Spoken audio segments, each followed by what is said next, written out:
just one of my habits. I either use anti-seize or in this case I got some disc brake lube that was handier. Either one will work. It's got to be able to sustain the high heat. It's a consideration. Again, we want to wipe that flange out good. If there's anything underneath there in between those two mating surfaces, we're going to get some wobble, and that can show up in the steering wheel or in the brake pedal, being that we're looking at the rotor here. So get that up in place. In some models you'll have a locator. It tends to be more high-end product. What I like to do is just run a nut down to hold my rotor in place, and that'll make it a lot easier getting that caliper back home where it belongs. I'm going to put one more up top here just to keep it straight. This rotor already has a nice non-directional finish. It's had a pretty recent brake job done. So I'm going to take some sandpaper. You could use a 3M pad, whatever you have. Just go around and kind of clean any rust that may have built up on there. Do the same on the inside.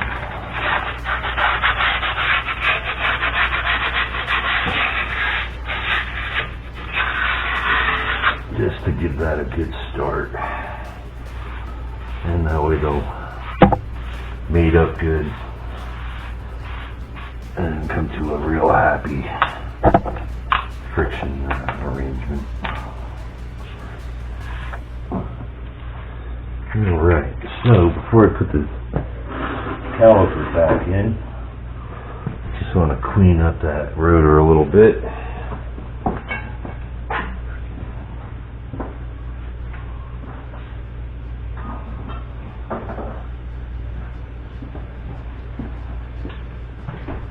We'll use a little bit of brake clean on there, front and back. Don't have to go crazy with it, but I want to make sure I get a nice clean friction surface on there.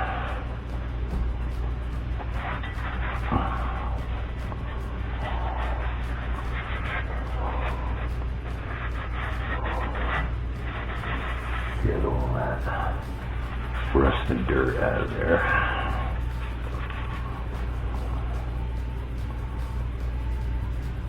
That little bit of excess grease.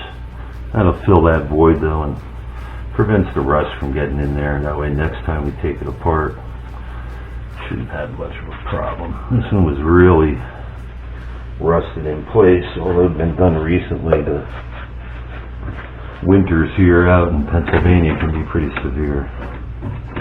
We get a lot of rust. Alright, so as you can see, I had that caliper assembly hung up. A little piece of coat hanger does the trick. I always keep a few of them kicking around the toolbox.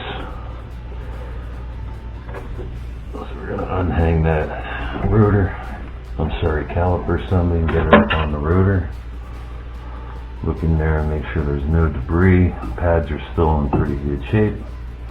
They're actually almost brand new. So I gotta get alignment here.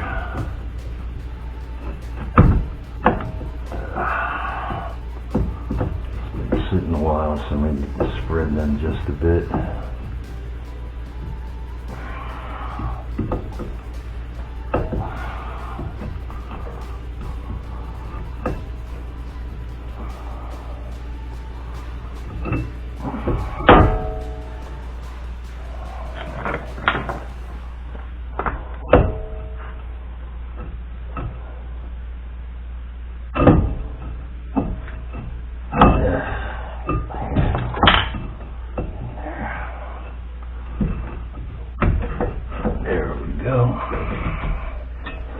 Want to make certain that the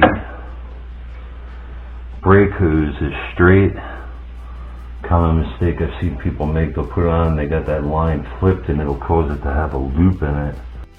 It's actually very dangerous if you were to try to operate it that way. When you go to make a turn, it can actually cause that hose to tear. So some of them have a dotted line along there they call a lay line to help you make sure visually it's straight, but it's typically pretty obvious if you got a loop in it. Anyway, now that we have those in place, we got a couple larger bolts. These attach the frame that the caliper mounts to that steering knuckle. So we'll get those in. They could be a little tricky without looking for the back.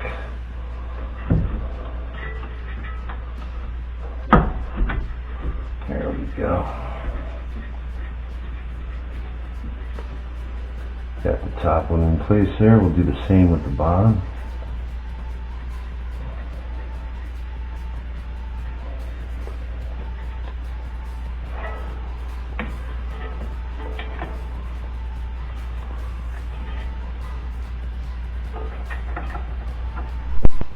A lot easier with a lift, of course, but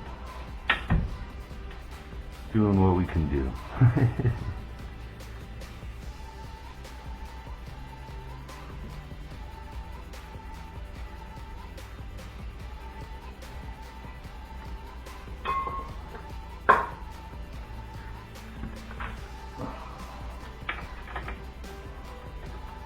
And then we'll run in with the air gun.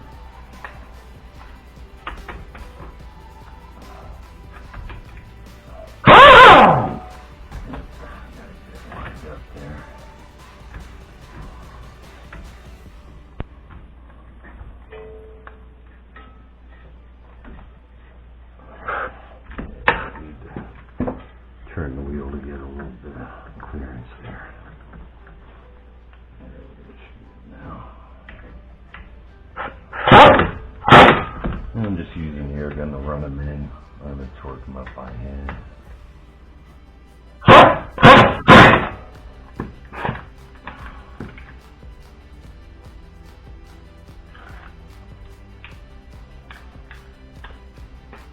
Again, this is a critical specification you want to get off of all data or one of your other information sources.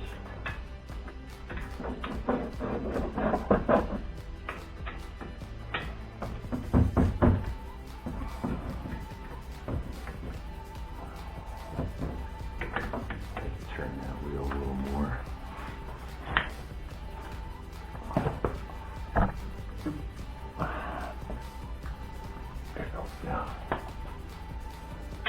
See, you have clearance on that wheel well.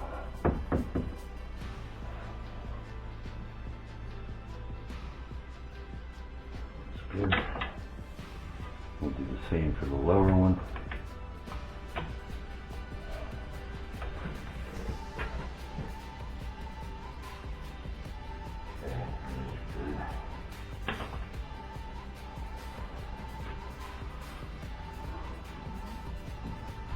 And that should have us just about there. Next thing to do, of course, is to get the wheel mounted up here.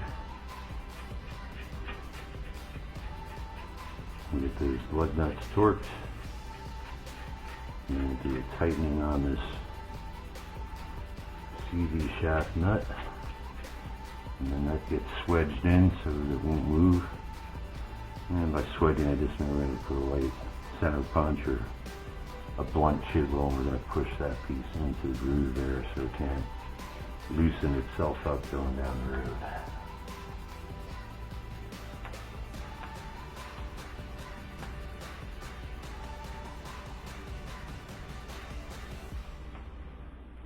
Alright, so I'll get that wheel up and on there, but before I do that I want to do a final check. My connection points, I know these have been torqued.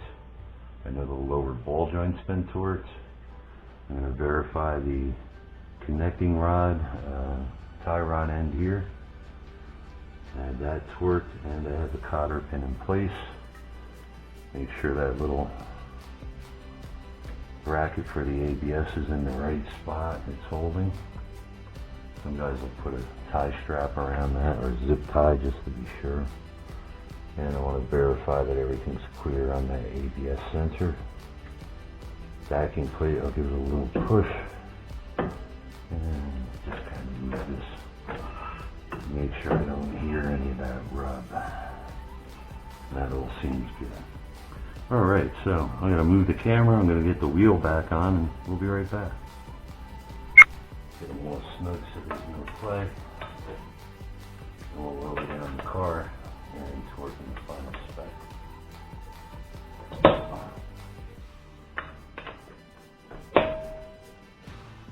When you're using an extension for torque, I think the rule of thumb, if I remember, every 3 inches, you want to give it an extra 5 foot-pounds of torque. These should go to 90 when I drop it at about 6 inches, so I'm going to set them right around 100, and we should be good. Alright, make sure everything's clear. And let the jack down.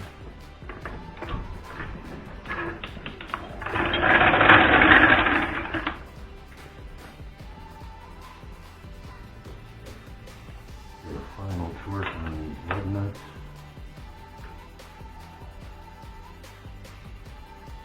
Usually go halfway on the first lap.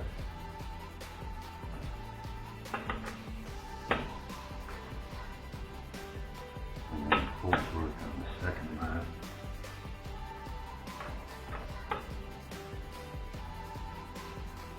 Just down full torque.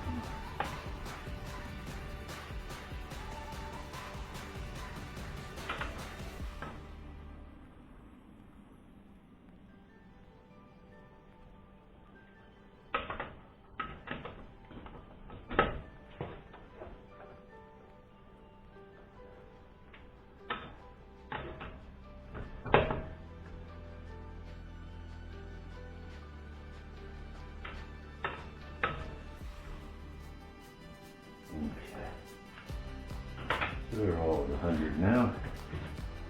So the last thing you have to do is to final torque this axle nut and swedge that small collar into the groove so it can't back off. And that'll complete it.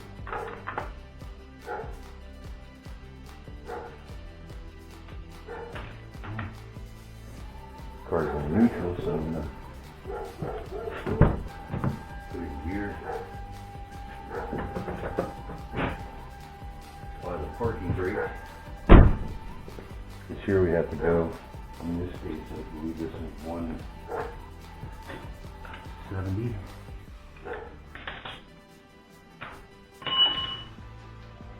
That's going to take quite a bit of torque to get it there.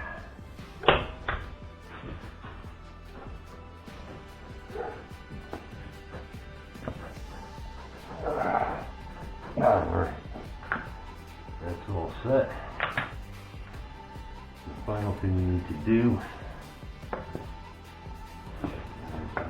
make sure it's settled in good.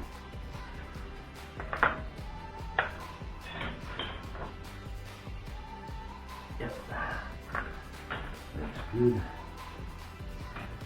And then we just have to swedge that collar in place. I use a dull squared off chisel. Finally put the hammer, switch that up.